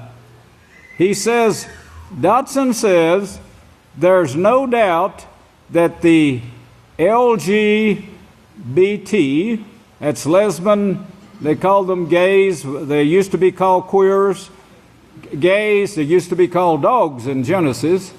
Dogs, you can't bring the hire of a whore or the price of a dog into the sanctuary of Yahweh. Bisexuals, transgender. They say, Dotson said, there is no doubt that LGBT activists are targeting Christian business owners. Well, of course, they got a gang of soldiers there that is going out with their lawyers and bringing lawsuits against businesses, and they're trying to pass other laws. Now, keep it in mind, they work through the Supreme Court. They work through the municipality system in every city. They're all set up the same. They were set up according to the Roman law. Even the police. I wore a badge that was the exact replica of the Roman shield for the armed soldiers in Rome. They're still being worn. It hasn't changed. It's all over the United States. Well, of course, the people that are falling away, they're screaming and saying, we're not going to do it. And they're leaving the church. Christians are leaving the faith. That is, the Catholic faith, in droves. And the trend isn't slowing down. And the Pope is like this.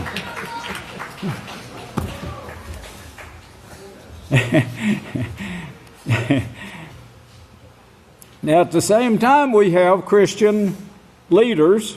These are Christian leaders that's bringing this. At the same time, when a man like Pat Robinson with the 700 Club, or Robertson, whatever his name is, when he confesses, the God of the Bible has a name, he said. The God of the Bible has a name.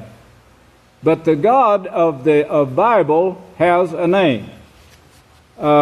He is the creator of the entire universe, and the name Yahweh is Hebrew, for he who causes to be. Hebrew for he who causes to be, or Yahweh, which means he causes to be. He's the only being in the universe that's ever claimed creation. None of the gods have ever claimed creation. If they did, they'd have to prove it. And Yahweh said in Isaiah, he said, I set the kingdoms in order. Of course, you know now, due to the work that Yahweh has shown us on microorganisms, he says, I commanded them. I commanded them. Science knows that by law, these microorganisms do their job. So he commanded them like he commands men to keep his 10 commandments. He commanded them. And that's the reason they're doing their job. That's the reason that shield, that magnetic shield that's made up of microorganisms, kingdoms of microorganisms, that's the reason it's there. Satan is trying to find a way to destroy it, but she can't do it, or hasn't so far. But she would like to. But that's the war in heaven that it speaks of that we're witnessing right now. Okay, he says, it is a verb to be, and it is He who causes. He said that my name, He who causes everything to be, is not Allah, it is Yahweh, or I am Yahweh, he said. I don't know if you can read that or not, but there it is to read if you can. Well, that's the reason that you're going to see this great showdown. The ultimate showdown of righteousness versus evil. I know you don't understand it yet, but you will when I get through this next 3 sermons. Pastor of the House of Yahweh writes new publication this week showing how prophecy says there are 2 religious works going head to head and what the outcome will be. You need to get that newsletter and read it if you haven't already. It's a lot of information that's brought out there. Now, the problem with this people falling away is they're seeing the injustice. If you remember Isaiah says there is no justice in the world today. And that's the reason in the last days, he said, but in the last days I'll create my house. I'll establish my house. No justice. Well, the only justice you see in the world today is coming forth from the house of Yahweh. But now get this. These people that are falling away, they're wanting this. And, of course, they don't want to make their move yet because they know they're going to be persecuted big time if they turn to the house of Yahweh right now. They'll overcome that fear pretty soon. Yahweh will bless them with the means.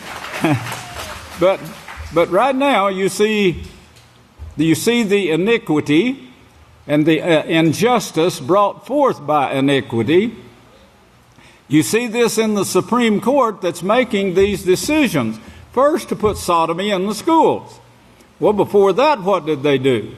You know, the Supreme Court should have been screaming to high heaven when they saw what was going on television in the 40s.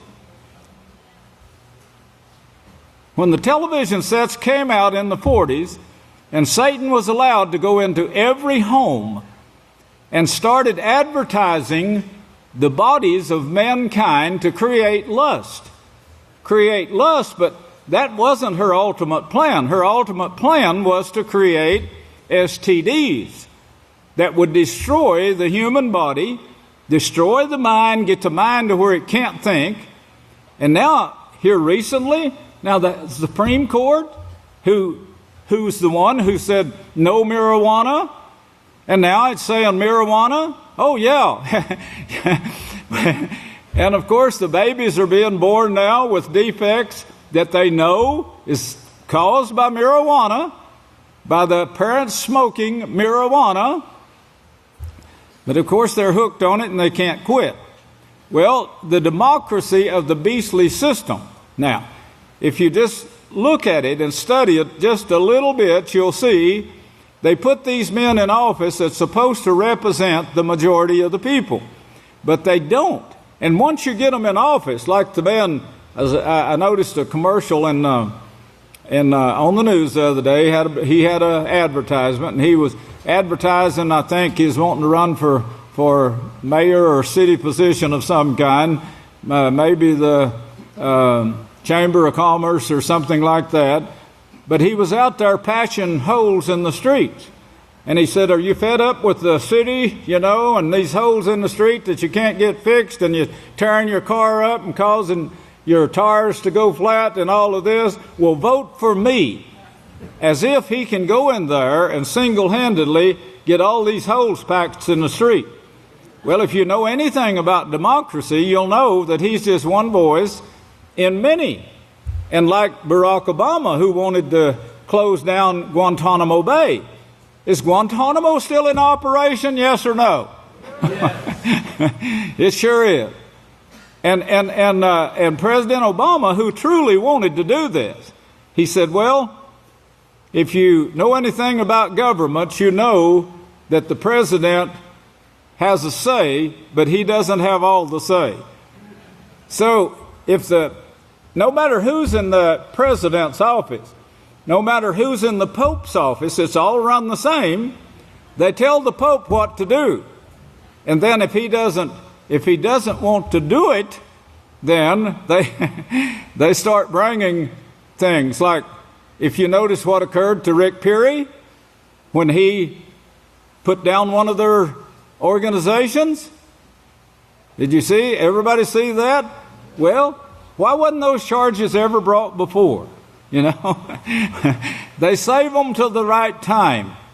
And the person they don't want in office, they got the majority of the vote to get that person out or to bring charges against him and put him in prison. Well, of course, there's presidents got the same charges against them now, so they were trying to push something forward that the Pope didn't like. And of course, one of them got killed, President Kennedy, if you remember. He didn't go for some things that the Vatican was wanting. All of these things, if you'll just watch how it works, they are leaders of the kings of the earth and they're governors. They rule by force. And if they don't like someone in office, if they don't like a religion that's legalized in the world, what do? Some of them, the FBI are sent to take care of it. Some of them, they bring false charges against them. Whatever, there's thousands of means here through this democracy system that they themselves set up in order to govern the earth. And they've had thousands of years here to do this. They've arranged it. And just like Satan is doing the atmosphere, she's doing to your body, she's doing in the courts, she's had her way all this time. It won't be for long, though. Now, we're shown in Daniel. Daniel showed this last day system as shown in Genesis 49. Now, remember that. I'm going to try to take up where I'm leaving off today, and so try to get all this in your mind for next Sabbath, because I want to start up without any having to explain this and rehearse it. But Daniel showed what was in Genesis 49, what was told to him in Genesis 49. And of course, Genesis 49, you see before this now. You see this man bringing forth his 12 sons and saying, this is what you're going to be like in the last days, what you're going to, what do we call it, evolve to? Or devolve to? This is what you're coming down to in the last day. And this Zebulon that the great Kohan was speaking of this morning, he said, you're going to live by the seaside. How could this man know that Zebulon, this was 1,600 years before Yahshua? Almost 1,700 years. And they had to go down into Egypt, stay 400 years, come back, train for 40 years, and then start going into the land Yahweh told them to go into. And he said, you're going to be by the seaside. He told Yada, your brothers are going to bow to you.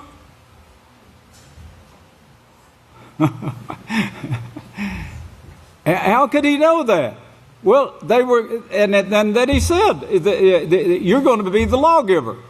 He wasn't speaking to the people right then that took up that in Moshe's time, because that's when it was given to them and then allotted in Yosef's time, Yahshua's time, Yahshua ben Nun's time.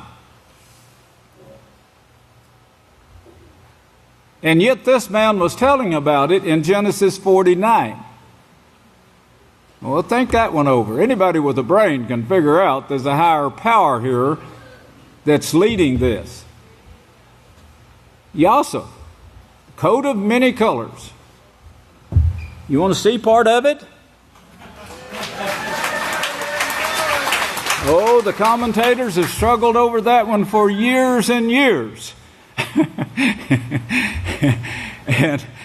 one of them, I think this was a dictionary, maybe encyclopedia that I read, said Yosef was a priestly man, and he was so perfect. Well, he proved that in Potiphar's bedroom, chambers.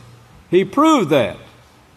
His brothers, though, when they saw that holy garments, remember what? They didn't bow down to him. In fact, they became very angry, jealous, hateful, sold him to the Egyptians as a slave. You remember all these stories that Yahweh brought you? Well, that's what they're for, to show the hatred that is going to develop. And of course, we're hated. I'm hated worse than any man on the face of the earth. How did the prophets know that I would be hated more than anyone on earth? How could they possibly have known that?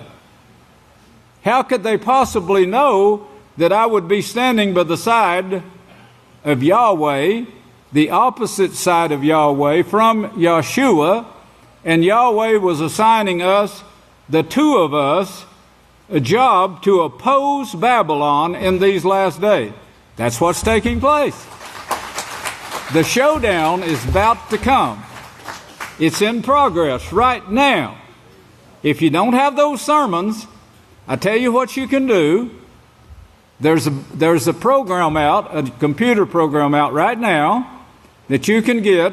We had to make a few technical changes, but it'll be out and completed and finished and corrected. And those who got a misprint where there's some T's that wasn't crossed and I's that wasn't dotted and apostrophes that was left out, it'll all be perfect, Yahweh willing, by this feast, Pentecost. Praise Yahweh. But you can look up hand. If you just type in hand, in that Yisrayl Says program, it'd bring it up.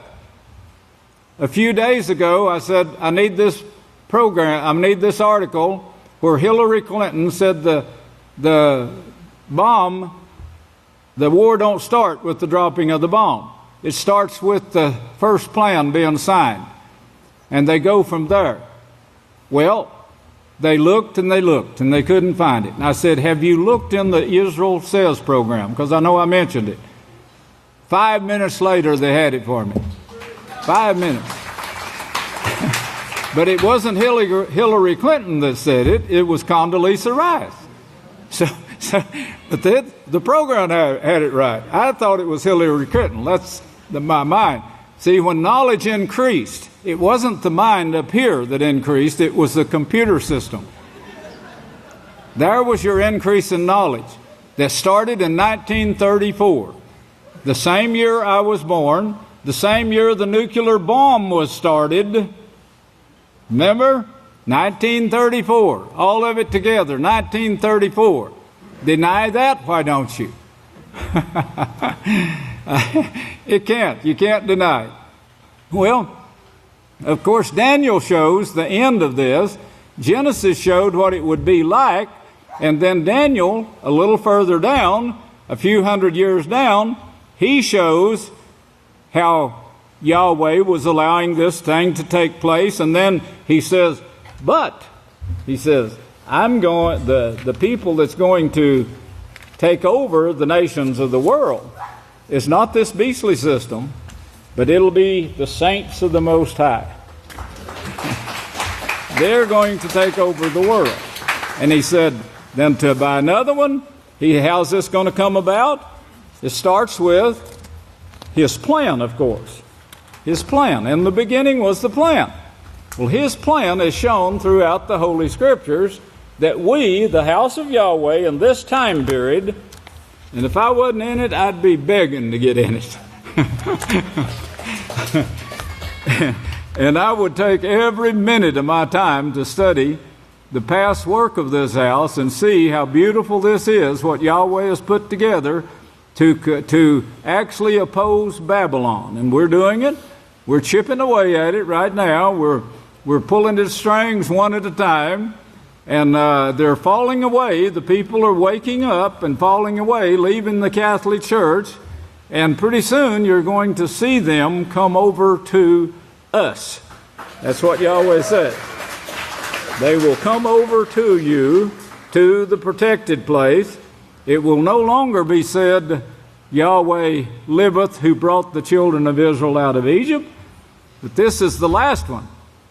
Yahweh liveth that brought the children to his protected place.